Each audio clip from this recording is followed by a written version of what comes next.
How's it going, guys? It looks a little choppy right now because we're going to be going into the contract real quick. We got Kent Bush and myself here going to be going over some good topics. We're continuing on with the contract and have some ups and some ways to become a better agent as well as soon as the contract portion is finished up. So I'm going to switch over so we don't have to look at that craziness right now. Can we see my screen, Kent? Absolutely, looking good. All right, we're on paragraph 14. I'm sorry. Talking about casualty loss, then we'll be going into default mediation. We'll probably get through paragraph 18 today, making sure we have plenty of time to talk about the good, fun stuff that's important to talk about. These ones are difficult paragraphs because since there's nothing that has to be done in them, they're skipped a lot, and you need to be very, very careful about skipping because they're important, and that is the big fear with the paragraphs that require it. It's kind of like Dotloop or DocuSign or any of those things. They're fantastic programs. My issue with those programs is they've made contracts very similar to the agreement that everyone signs for everything on the internet. They just click and done and move on, and they're not reading it and paying attention to it. So it is your job as the realtor or as a real estate professional to make sure they understand what it is they're actually signing. Andrew, something that I always do right there is before I send it to them in DocuSign, I send it to them in a PDF, and then we go through it. And once we're through it, then I'll send it to them to sign. No, absolutely. And I'll do the same thing. I will go through it with them. I was like, don't sign anything yet. We're going to go through the contract, and then I'm going to have you sign it. I want to make sure you know what you're agreeing to, because people will sign things without reading it, and I've always been surprised by that, but it happens, and it's nuts. Well, if the agent's done their job and they've got it to where the client trusts them, and they think they care about them, they think that it's okay because there's nothing in there that would hurt them. True. Yeah, and so I think it's a double-edged sword. When you have a double-edged sword, you got to work both sides of it. Now we're going to be talking about paragraph 14 real quick. And then I've got a crazy story to go along with paragraph 14. Okay. That everyone has one, but this one's pretty great. So casualty loss. If any part of the property is damaged or destroyed by fire or other casualty after the effective date of this contract, seller shall restore the property to its previous condition as soon as reasonably possible, but in any event by the closing date.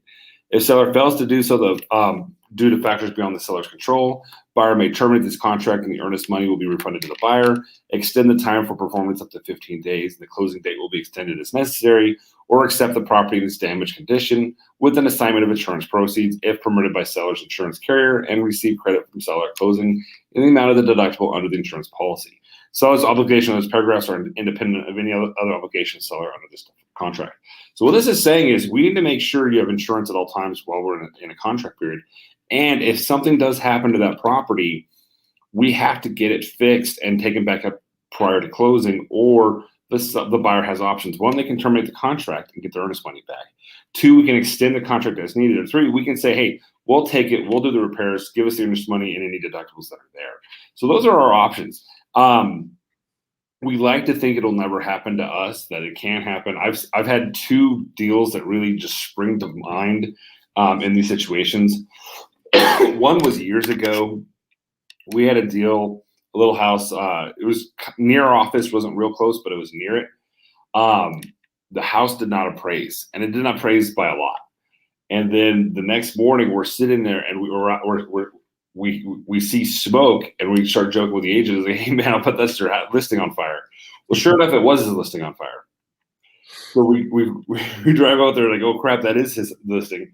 It's turned on fire. We're all freaking out, like, oh my gosh, did the owners try to do a settlement issue thing? Well, got put out, everything was resolved. 3 days later, it went up in flames again. Oh, so man. It created a whole bunch of red flags. Well, it turns out some middle school kids were playing in the house, set it on fire, freaked out, ran away, and went back and did it again to destroy the evidence. It had nothing to do with the appraisal or anything, but it was a terrifying situation. The deal bombed. Owners they had an antique car in the garage that went up. It was just a nightmare. So things can happen at any time. There's nothing more inviting to juveniles than an empty home. And it can be destroyed real quickly. That is one of them. The other one is we had, and I might have talked about this in a previous thing, and this is where communication is so important. There was a tiny leak that we discovered while the sellers were moving out. We found it, we got it fixed, we got it repaired, got it done. And I said, listen, you're moving out, you're leaving, turn the water off of the street. Well, of course, they didn't want the grass to die, so they did not turn the water off of the street. 1 week before closing, I get a call from the owner saying, hey, remember how you told us to turn our water off of the street? Never a good sign. We didn't. Another leak happened, and the house is kind of destroyed. So I drove out there. All of the flooring in every bedroom, the living room, the den, completely had to be removed. It was all gorgeous paneling, gorgeous wood flooring. So much here, but I mean, quickly they had the insurance guys in there. They were blowing it out, doing it, getting it done. I called the other agent. I'm like, hey, quick question. If you could have any flooring you wanted, which would you know, and they were cool. And they're like, listen, the house is beautiful. They fell in love with the house the way it was. Just get it back to how it was. It took a little while. We did have to extend it about 2 weeks, but we got it done. But it was a whole different conversation with me calling them saying there's an issue we're fixing than if they had gone there and seen it in that ramshackles that it was in.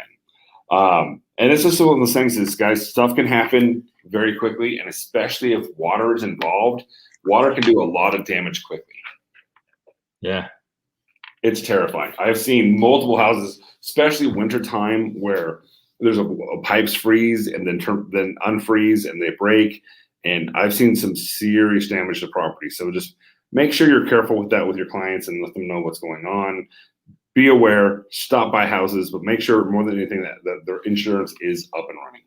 You know, and one thing too, Spet, you mentioned, if you have a vacant listing and you know a freeze is coming and your people are in some other town or state, you need to get by there and make sure that that house is taken care of. Absolutely. That water's turned off or it's running. There's, you know, you got to winterize that thing, make sure it doesn't blow up on your watch because they will blame you.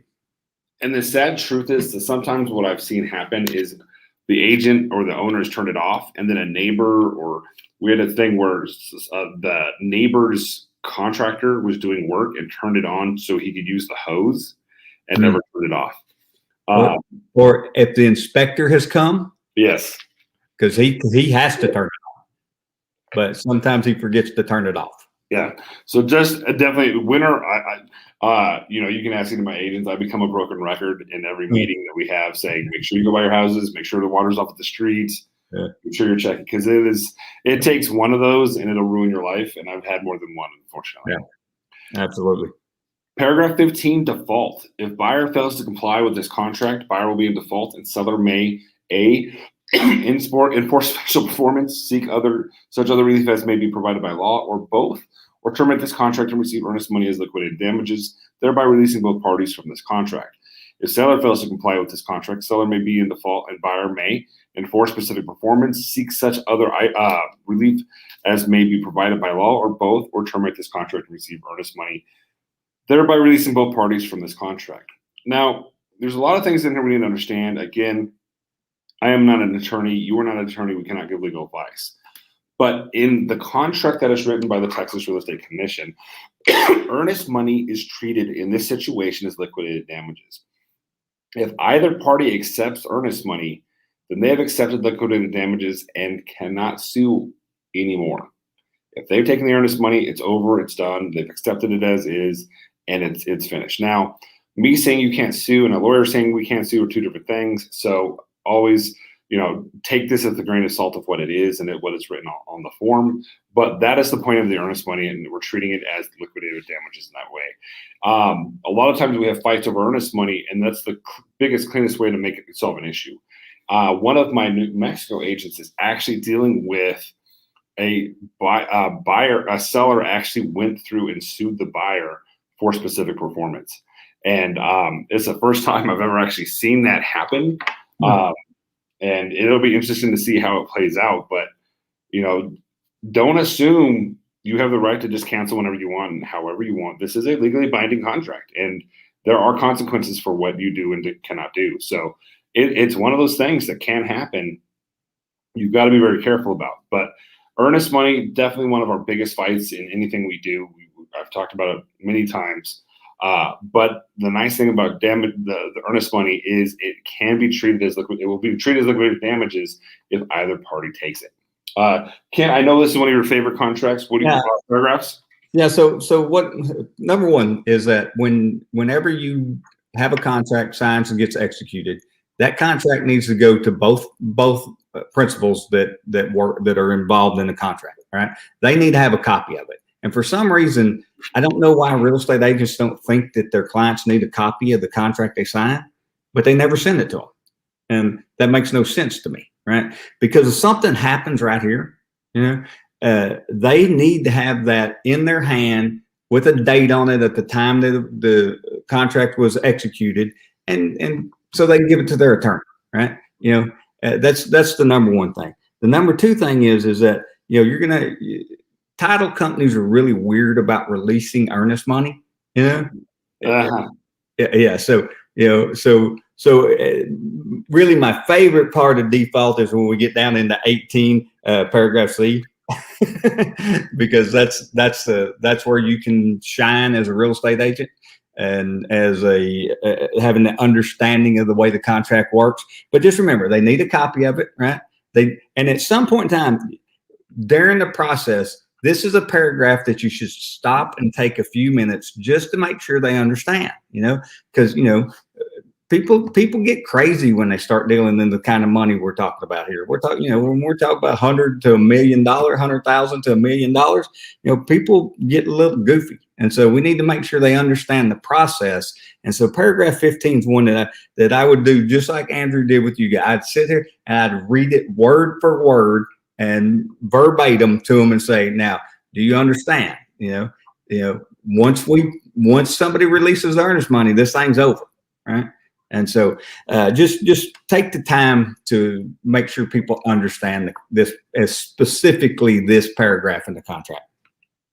Absolutely, because that's the thing. If you're in default and you're fighting over earnest money, you're leaving the window open for a lawsuit.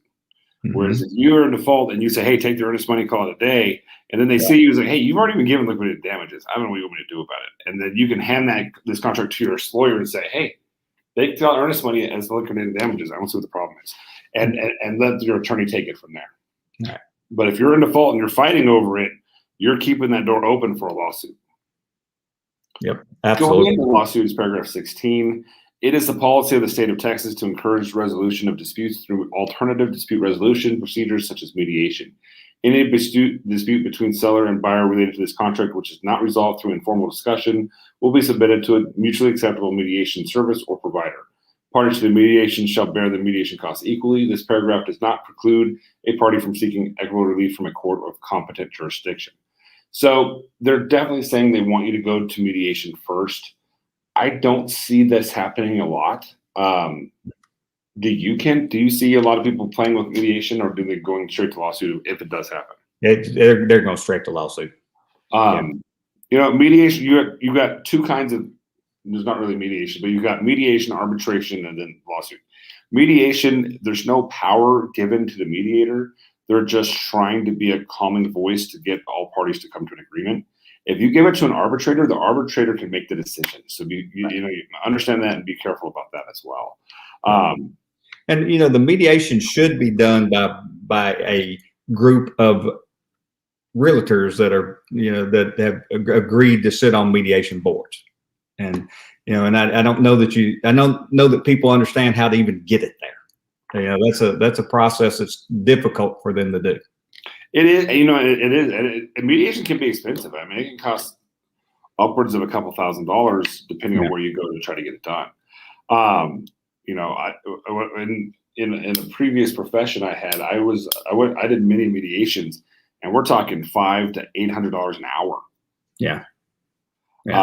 So it can add up rather quickly. So I think that's why people would. There's something about a letter from an attorney that makes people get a little bit more serious and stop messing around. We had a seller not too long ago, 3 days before closing, decide I'm not selling my ranch and the buyers had already moved to, or were en route to moving here, and did not take kindly to that. We received a letter from the attorney, and in 20 minutes he agreed to sell his house. Yeah. It's one of those things that is just a game changer where it makes people. But paragraph 16 is there. Right. Always make sure you recommend mediation first. The goal is to keep it out of the courtrooms. If it goes to lawsuit, guys, there's only one winner, and that's the attorneys. The attorneys are going to make sure that if you're fighting over money, most of it's going to go to them. One of my best clients, he's an investor client and stuff, is also an attorney. And every time we go through this contract, first thing he says, you understand, I'm an attorney. I don't mediate, I litigate. Yeah. And the nice thing is he's probably going to charge himself cheaper fees until it's time to get. He's not going to charge. Yeah, absolutely. Until it's time to get his legal fees covered, and then they're going to be expensive. Yeah, like double. And that takes us right into paragraph 17. A buyer, seller, listing broker, other broker, or escrow agent who prevails in any legal proceeding related to this contract is entitled to recover reasonable attorney's fees and all costs of such proceedings. And the problem is, guys, you may win a $500 lawsuit, but it's going to cost you $14,000, $15,000, $20,000 to get it. Or lose a $500 lawsuit and have to pay $20,000, $30,000 in legal fees. So just because you're not fighting over a lot of money doesn't mean that time doesn't add up. Every piece of paper they copy is charged. Every 3-minute interval is charged, and it adds up real quick. Absolutely. Yeah. Paragraph 18, and this kind of goes into what Ken was saying. There's a large set of lists of how money is going to be determined. Yeah. At the end of the way I've seen title companies deal with it, and we'll go through this paragraph real fast, but this is the simple answer of the way it is in El Paso. I assume Dallas is pretty similar. Mm-hmm. Unless all parties agree, title company's not releasing a dime. Mm. Unless you have a release of earnest money, you're not getting money from the title companies. Right. Now, the way the paragraph reads is the escrow agent is not a part of this contract and does not have liability for performance or non-performance of any part of this contract. Liable for interest on the earnest money and liable for the loss of any earnest money caused by failure of any financial institution in which earnest money has been deposited unless the financial institution is acting as escrow agent. Escrow agent may require any disbursement made in connection with this contract to be conditioned on escrow agent's collection of good funds acceptable to escrow agent. Mm-hmm. And that's very important. Procedure Rule P47 states that good funds must be received and deposited, so they're going to have their own requirements of what can and cannot be done. Expenses at closing. The earnest money must be applied first. Let me say something there on A. Okay. So this is the title company's stance on it is that we don't interpret the contract. That's not our job. Our job is to get the contract through, clear clouds, and make sure that this escrow money stays in an escrowed account. Right? They come back. That's their excuse every time why they don't, even though we feel we're right in the contract. Their answer is always going to be, it's not our job to dispute this. Okay. Once you get it settled between the parties, we'll do whatever you tell us to do. And so it's a little bit of a cop out, but it's the way they do it. So if you understand that, then as we move through B and C, it becomes very important that you understand B and C very clearly. I don't think it's a cop out. I think they just don't want to be involved in the he said games. Sure. Yeah. And they don't want to get sued either. They're holding money. They agree to pay it to both party, and you see these fights. We see fights all the time. Even in our property management divisions where we see, hey, I'm getting divorced. I'm changing the bank account to this account only. It's like, I'm not going to do that until all parties agree where this money's going. Right. And I agree. Cop out might have been a little rough word. No, it's an accurate word, but for an accurate reason. Right. Absolutely. And I think there's a big thing is like, the contract says something very clearly, and they're going to say, listen, I understand what the contract says, and that's great, but I'm responsible for this money now, and I'm not going to release it until all parties agree. I don't care what your contract says. Expenses at closing, earnest money must be applied first to any cash down payment, then to buyer's expenses, and any excess refunded to buyer. If no closing occurs, escrow agent may require a written release of. And here's where it gives them a lot more ability. It says may. require written release of liability for the escrow agent from all parties, and require payment of unpaid expenses incurred on behalf of the party. Escrow agent may deduct authorized expenses from the earnest money payable to a party. Authorized expenses means expenses incurred by escrow agent on behalf of the party entitled to the earnest money that that were authorized by this contract to the party. So what that means is, if the money's going back to the seller and the seller has ordered a survey and they've got an invoice for the survey, there's a very good chance they're going to pay that survey out of that earnest money before they get Absolutely, they are. because they're not going to be stuck with the bill. Right. And see, that's why this default section is so important for you to sit down and talk to somebody about, because as they're going through the process, that happens more often than not. If you have gone to the process, gone through the option period and got into where they've ordered survey and the survey's done, that money's coming out of that. It's coming out of there, And if your buyer backs out, they're like, well, I gave them $5,000. How come I only got $3,500 back? And they need to understand. You really need to make sure they understand that piece of the contract. No, absolutely.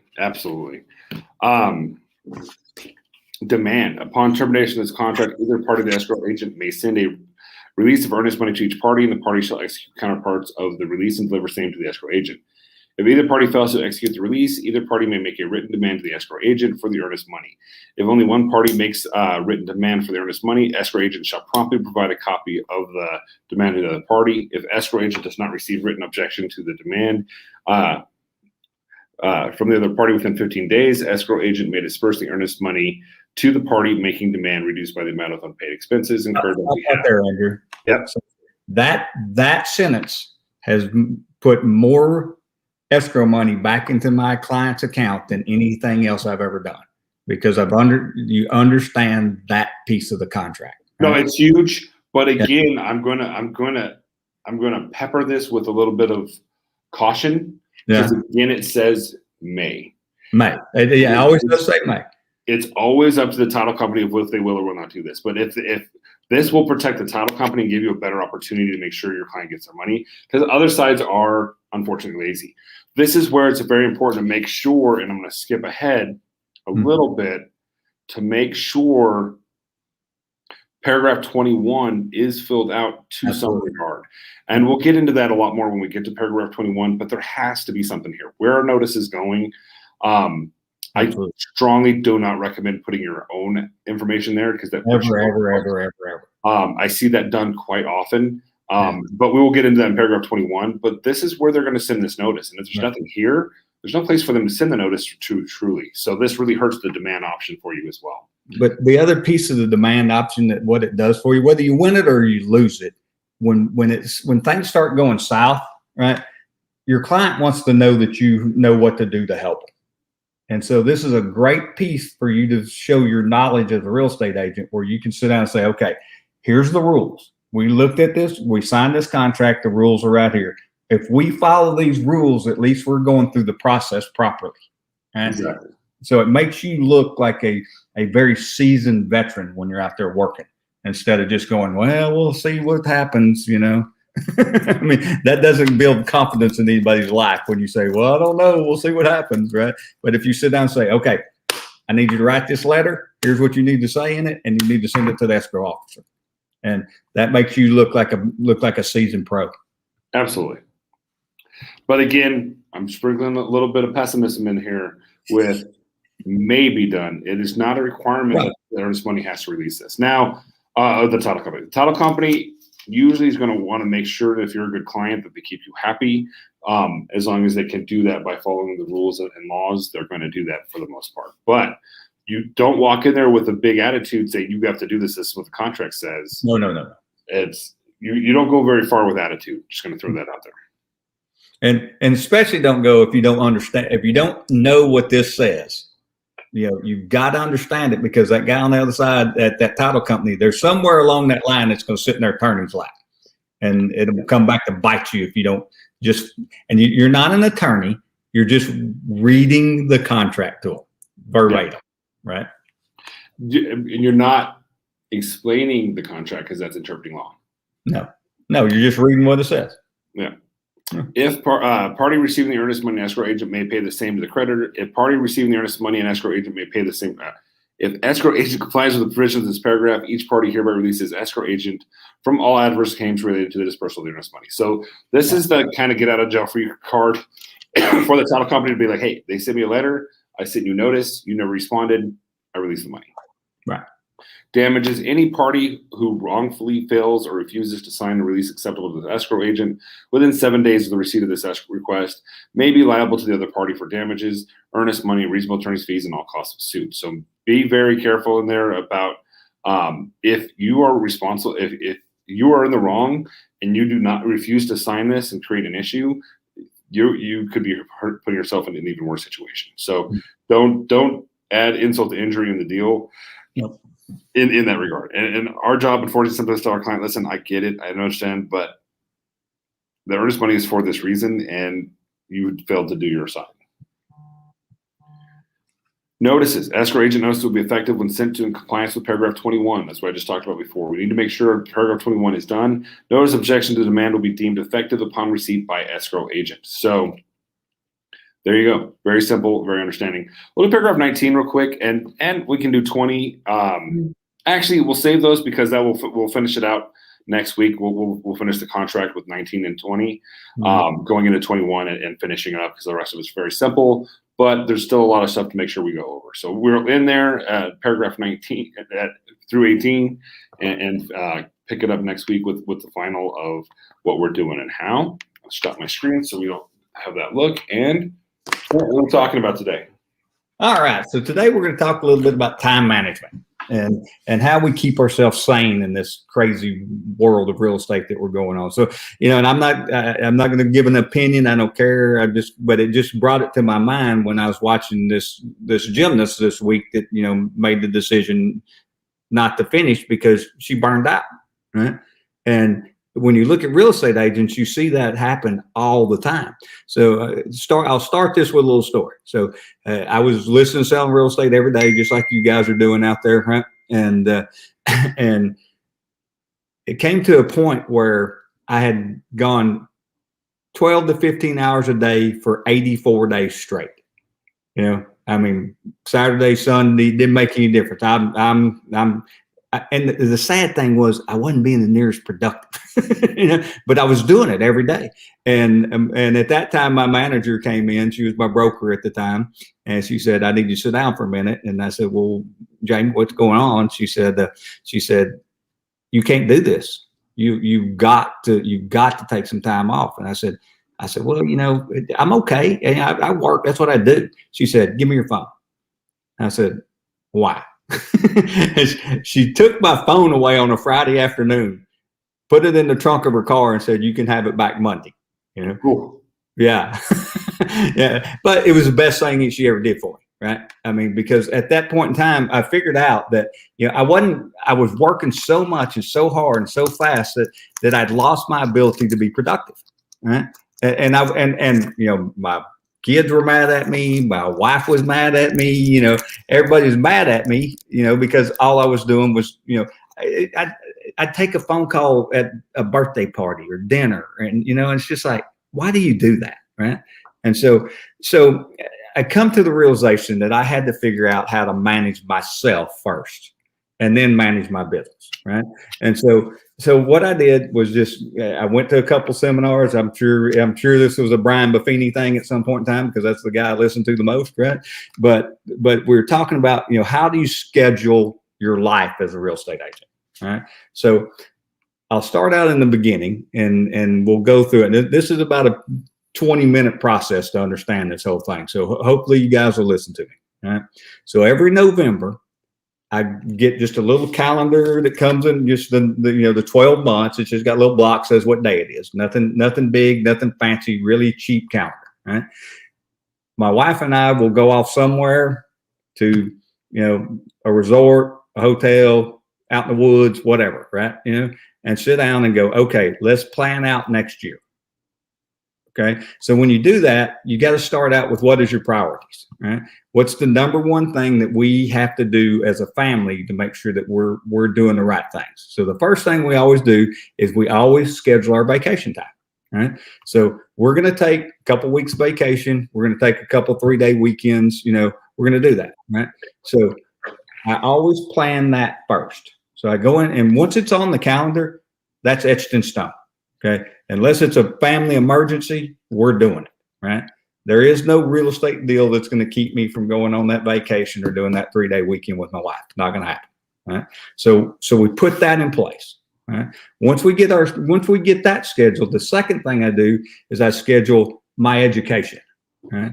So one of the things I'm a firm believer in is that you need to keep educating yourself throughout the process. Right. So every year I try to do 4 things.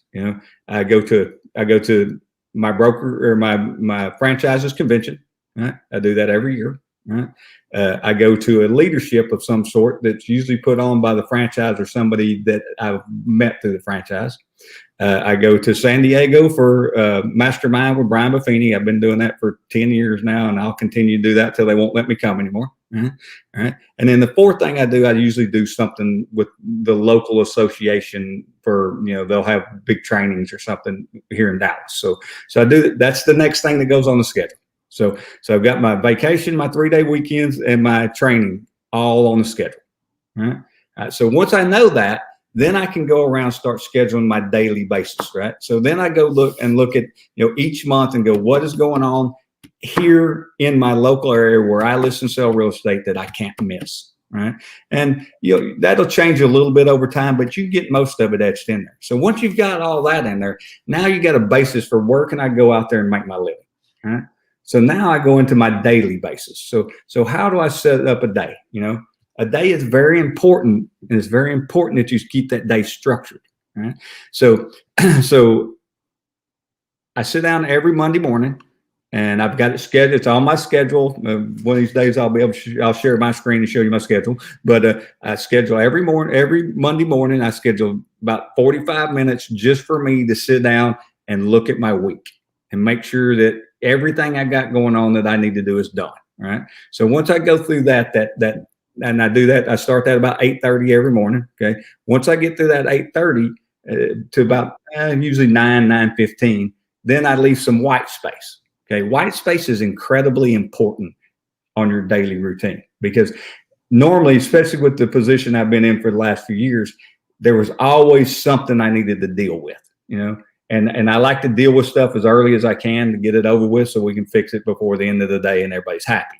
So I take about 45 minutes there and I just figure out who did I need to talk to? Did I have an agent that needed my assistance? Did I need to call a title company? Did I need to call a lender? Whatever I needed to do, that's what goes in that next little space. All right. Then I'd then I'd go from there from about 11 to 12. That's when that's when I went out and generated leads. That's every day without fail. From 11 to 12, I'm making my phone calls. That's what I do. I've been doing it for 10 years and I do it every day. No questions asked. That's the number one, and nothing gets to take that apart. That's when I do it. Right.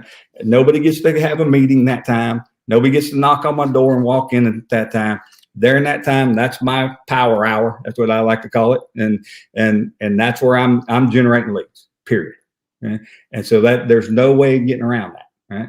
Then as a real estate agent, I need to leave, you need to take lunch. Please take at least 15 or 20 minutes and eat lunch. I watch these agents run around crazy and they look up and I say, when's the last time you ate? And I was like, I think yesterday. I don't know.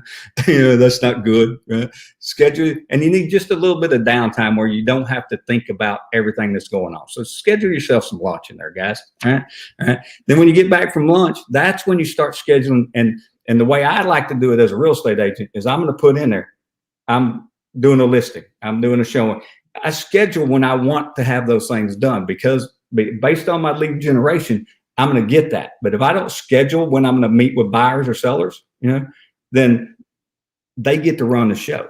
Right? And that's not something you want to do. So if you guys will think about how that process goes and how you work out that schedule makes all the difference in the world.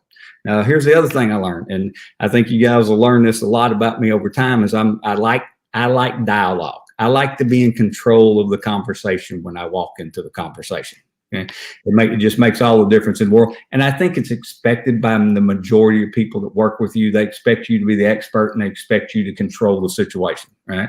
If you do it the other way, it's ugly. And it's how I wound up working 84 days in a row without having a minute of time off. Okay, so every time now I want to tell you this, I'll explain this. I'll give anybody out there 1 hour. If they call in and say, Kent, can you show me this house? I'll figure out how to fit it into my schedule, and absolutely, I'll go give them that 1 hour. Okay. After that 1 hour, that's for me to build a relationship, meet them, just make sure that we can start building that trust factor.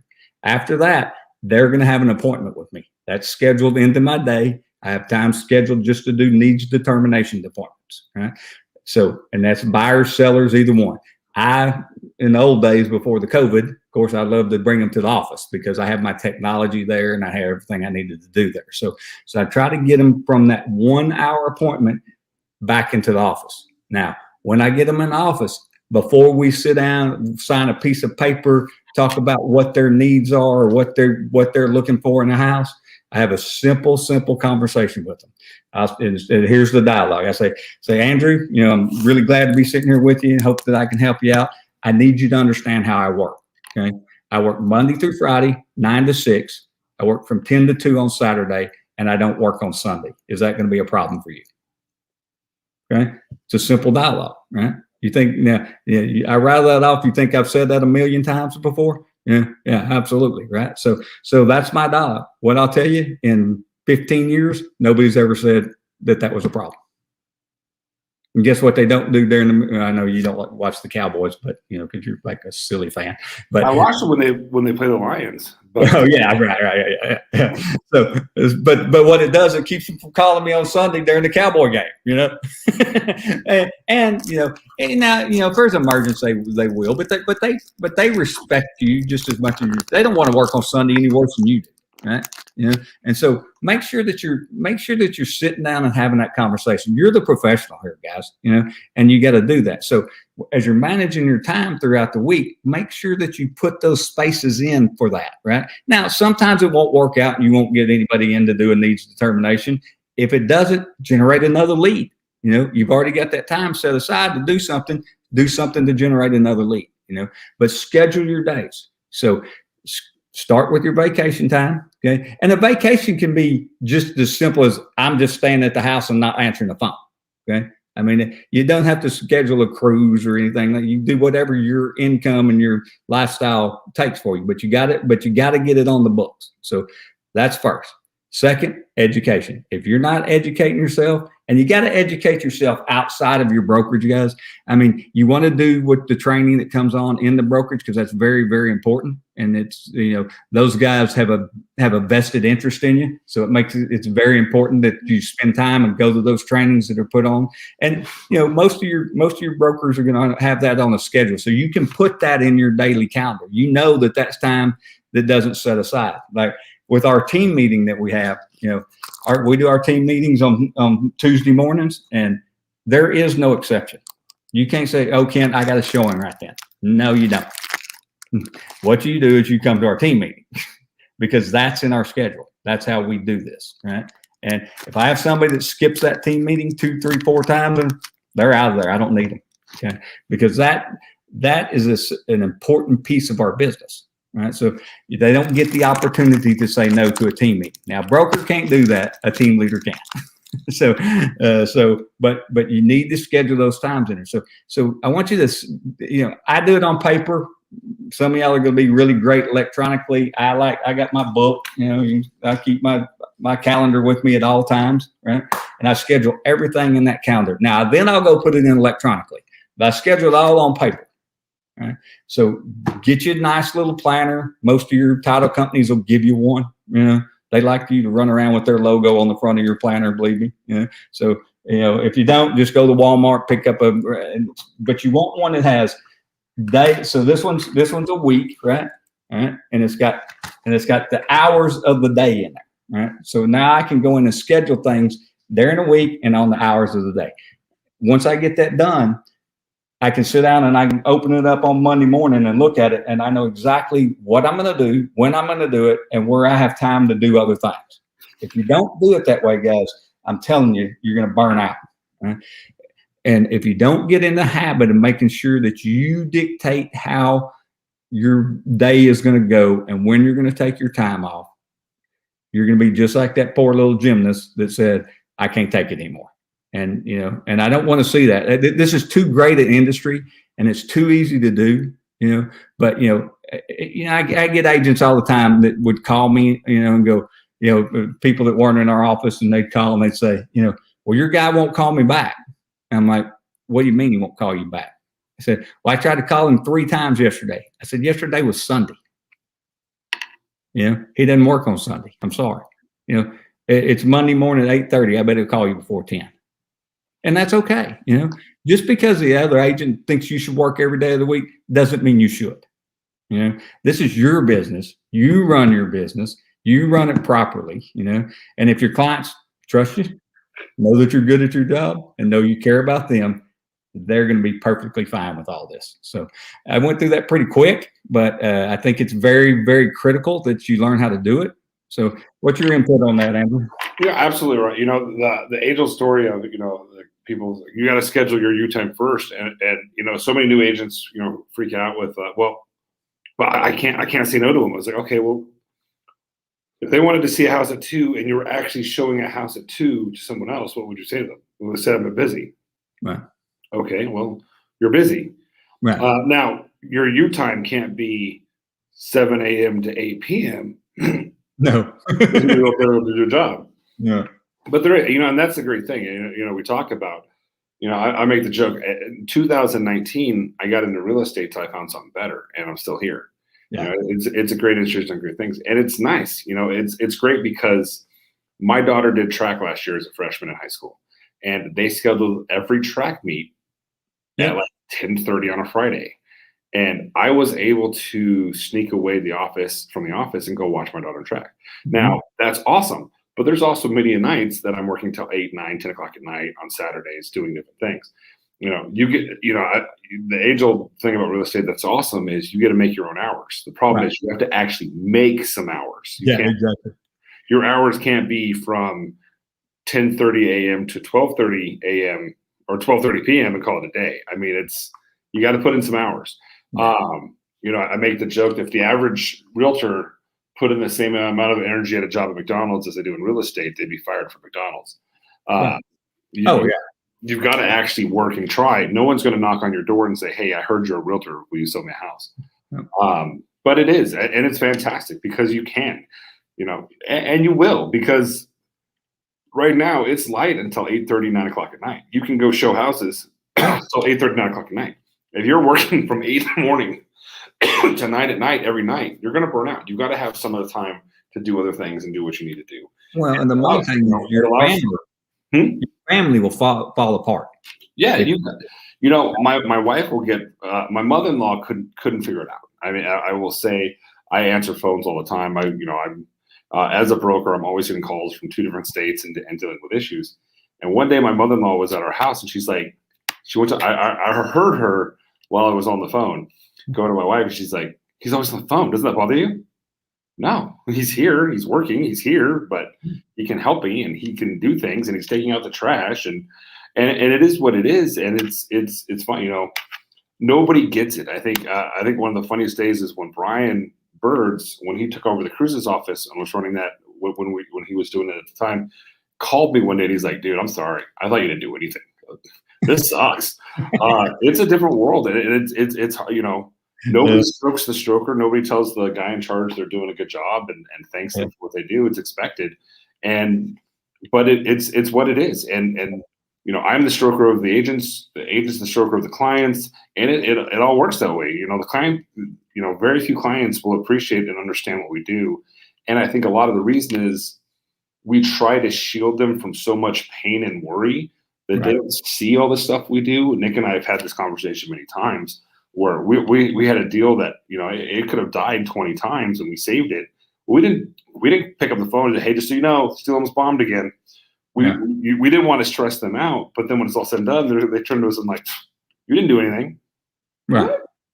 Yeah. And it's a touch and go, but you've definitely got to schedule everything. You've got to make sure you schedule family time. You got to make sure you schedule alone time, education time. Nobody thinks about that. The boards do a fantastic job of giving away. I'm not going to use the word free knowledge because you pay for it. And if you pay for it, you better take advantage of it. I've been on 2 separate boards, plus I'm on the state board. And I mean, the amount of classes and things that are offered for free that so few people take advantage of, you just want to just shake people. This is like, I've almost never left one of those meetings without being able to instantly be able to use that in a conversation later, and take advantage of, again, nothing free, something you're actually paying for. Take advantage of it and use it. Well, that goes back to an earlier discussion we had there in this series is, you got to practice more than you play. Absolutely. And you got to schedule your practice time, guys, and going to trainings and going to do that. That's part of the practice time. I'm an instructor, and I've been an instructor for 15-ish years. And someone asked me while I was teaching, like, why are you doing this? I was like, well, one, it's a great opportunity to network with new incoming agents for both recruiting purposes, but more importantly, if we're going to do a deal together and I was your instructor, I got a little bit of an edge on you, and you know it, and I know it. But more than anything, it's keeping you sharp. I mean, there's no way to learn better than teaching. Oh, yeah, absolutely. Going through and continuously teaching the finance courses, the real estate courses, the law courses, it's continuously keeping that information up to date with you. And I can't tell you how many times I've taught at the real estate academy and be like, oh, crap, I got to remind my agents of that tomorrow. And it's just a great opportunity to take a refresher for myself. Every time I'm teaching a class, I'm relearning that information myself as well. And it's fun. It's great to get away from the office and meet new people and have that opportunity. And the staggering amount of pay that I receive, it's great, and it's a great opportunity, and I enjoy it. I truly do. We're talking about putting on a couple classes here soon. You and I talked about earlier. Yeah, and I truly enjoy it, and I think it's interesting. Luckily, every time I've read my class reviews, people seem to like me as an instructor. So, but it's an interesting opportunity to continuously relearn and re-understand, and not only that, I got my license in 2005. Trust me, those books have changed 7 to 8 times since 2000. How many times has that changed? Exactly. And the opportunity for me is every time I teach a contracts class, I'm getting the new upgrades. Every time I'm teaching the principles class, I'm learning the new stuff that's going on. So it's a great opportunity for me to basically get continuously free education that I don't have to pay for because I'm teaching it, but to teach it, I have to learn it first. Yeah. So guys, the bottom line to this is take the time to schedule what you're doing. Take the time and prioritize your schedule. Your schedule prioritized may be a little different than mine. Mine's, I think mine works pretty well, starting with vacation, then going to education, then going to to my daily routine. Think about it. Think about how you want to do that, but and you don't have to wait till November. If you haven't done it, you can do it today. There's no reason not to start today. Put it into a 12-month rolling piece. You may schedule your business from August through July the next year. That's okay. But get it scheduled. Don't wait to do this. I'm telling you, this is the one thing that is probably more important. And here's the other thing I tell you is once I started doing this, my productivity went through the roof. Okay, because I wasn't letting anybody else dictate what I was doing. I was dictating how my business worked. Right? And that's a big piece of it, guys. You got to, right now you said, oh, I got my license and I'm a real estate agent. No, you have a real estate business. And you have to run it like a real estate business. Well, and we work to our schedules. And if there's nothing on your schedule, guess what? Yeah, you're not working hard. Yeah, exactly. So, man, that was a good conversation. I enjoyed that. Absolutely. Appreciate it, Ken, as always. Yep. We'll be back next Thursday. We're actually going to finish off this contract. So then we'll start on some addendums, some different things that are I love addendums. We could literally do this forever and never run out of material. So yeah. Absolutely. So, man, everybody have a great week, great weekend. You know, get something done. Go sell something. Let's make a little money. Absolutely.